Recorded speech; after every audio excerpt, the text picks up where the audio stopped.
good YouTube? SlenderRevolutionX here, coming to you guys today with another edition of Slendy Talks. And today what I wanted to talk about with all of you folks is Nekroz.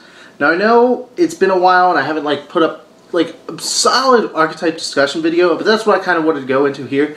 So for those of you who have been living under a rock, Nekroz took 22 out of the top 32 at YCS Tacoma.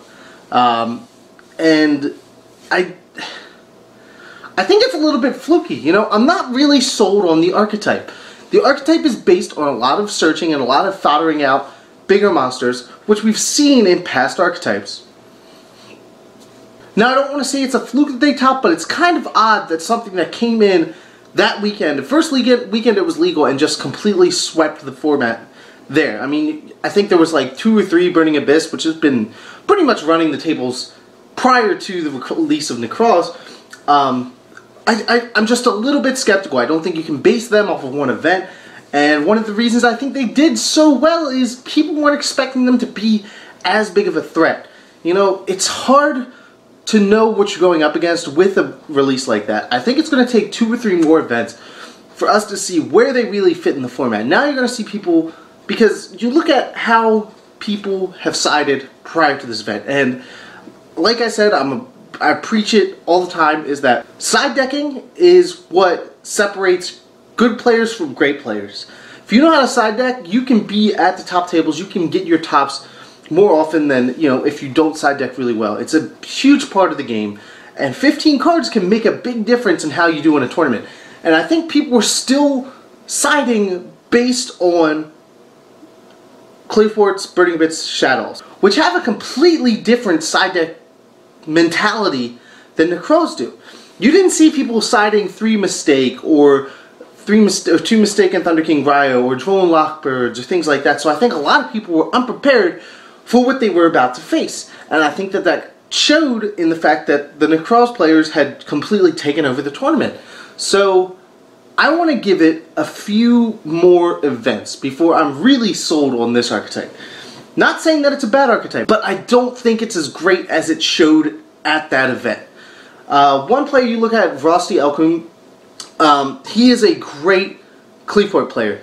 He's been playing Clayforts for a while now. I know he played Stellar Knights at ARG Fort Worth, but went back to Clayforts for YCS Tacoma.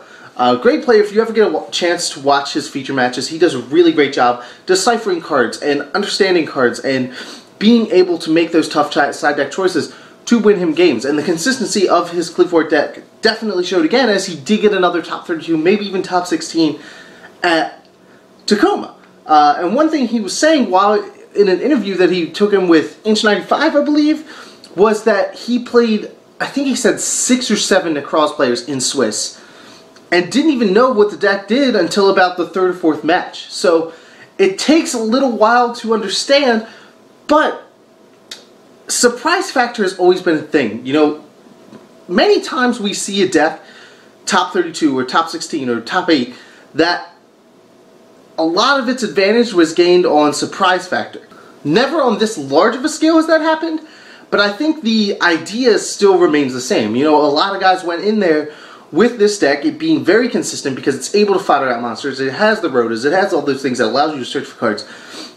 So the consistency is there, and as long as you can be consistent with that deck, you should relatively win, especially if your opponent doesn't know what you're doing or what side deck options to choose. You know, we kind of saw that with the Volcanics player that went XO and Swiss. You know, it's really hard to side deck against that deck, and it's very consistent. So I think it, you know, leads to the idea that it is very possible to top with this deck if you knew how to play it, if you knew what you were playing against, because if you weren't playing Nekroz, you were playing Burning Abyss or Clayforts, especially late rounds in Swiss, and if your opponent didn't know how to side deck against you.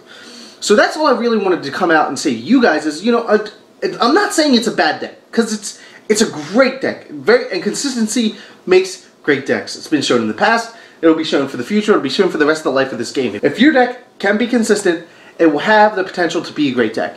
So I'm not saying it's a bad deck, it needs to prove more to me in the next couple of major events about how good it is.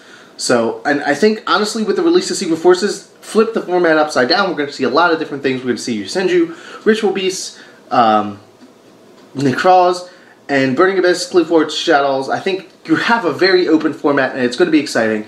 Let's just hope that Nekroz gets his wings clipped a little bit in the next format because of, you know, it's a little absurd. If you've never seen the deck played, it's very absurd. But if you guys like the video, be sure to give it a thumbs up. You know I love it.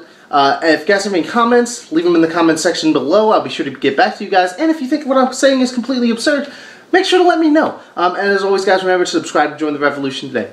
This is SlenderRevolutionX signing out, and I'll see you guys next time. Take it easy.